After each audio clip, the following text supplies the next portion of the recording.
ఏమాత్రం ఆలస్యం చేయకుండా మా మాస్ మహారాజా రవితేజ గారిని మాట్లాడవలసిందిగా రిక్వెస్ట్ చేస్తున్నాం. ఫస్ట్ ఆఫ్ ఆల్ మీ పేరేంటండి? శ్రవంతి. Hello everybody.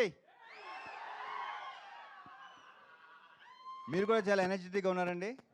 ఆ వాయిస్ మొత్తం అంతా సూపర్గా ఉంది. సో ఎలా ఉంది ట్రైలర్? ఎలా ఉంది మీకు? అంటే ఈసారి సరదాగా పండగకి గోల్ చేద్దాం, అందరం బాగా ఎంటర్టైన్ అవుదాం.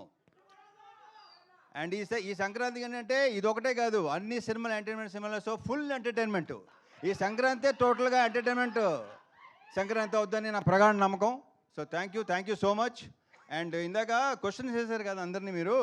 నేను ఎవరిని కాదు, ఒక్కరిని ఒకే ఒక క్వశ్చన్ వేస్తాను. మూర్తి గారు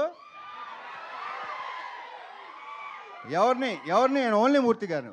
ఇందాక వేసిన క్వశ్చన్ వేసినప్పుడు మూర్తి గారు చాలా హైపిస్లో చాలా తప్పది అన్నాడు ఆయన, చాలా గట్టిగా అన్నాడు ఆయన. ఒకటి చెప్పండి మూర్తి గారు, బీ ఆనెస్ట్. అడిగినా మీరు అడుగుతారు కదా నన్ను. ఓకే సరే. మిమ్మల్ని ఇబ్బంది పెట్టే క్వశ్చన్ అదే కాదు, డెఫినెట్గా 100%. నేను అలా ఇబ్బంది పెట్టినాను ఎవరిని, నేను ఇబ్బంది పడను, ఎవరిని పెట్టను. మూర్తి గారు పెళ్లి తర్వాత అలా చేయడం తప్పు అన్నారు, తప్పే. ఇప్పుడు ఆనెస్ట్గా చెప్పండి, పెళ్ళికి ముందు మీ గర్ల్ ఫ్రెండ్స్ ఉన్నారు లేదా? పెళ్ళికి ముందు ఉన్నారు ఎంతమంది? ఆయన ఉండండి బాబు ఒక నిమిషం. సార్ ఇప్పుడు ఎక్కడ నేను రివైండ్ చేసుకుని లెక్క చెప్పాలి మీకు చెప్పండి. ఏంటిది? నేనేం నా స్వీట్ మెమరీస్ ఆటోగ్రాఫ్ లాగా ఇప్పుడు నేను మొత్తం లెక్క తీయాలి కదా. ఇప్పుడు నచ్చారు, సూపర్. మన ఇద్దరు పక్కన మాట్లాడుకుందాం తర్వాత. Okay thank you.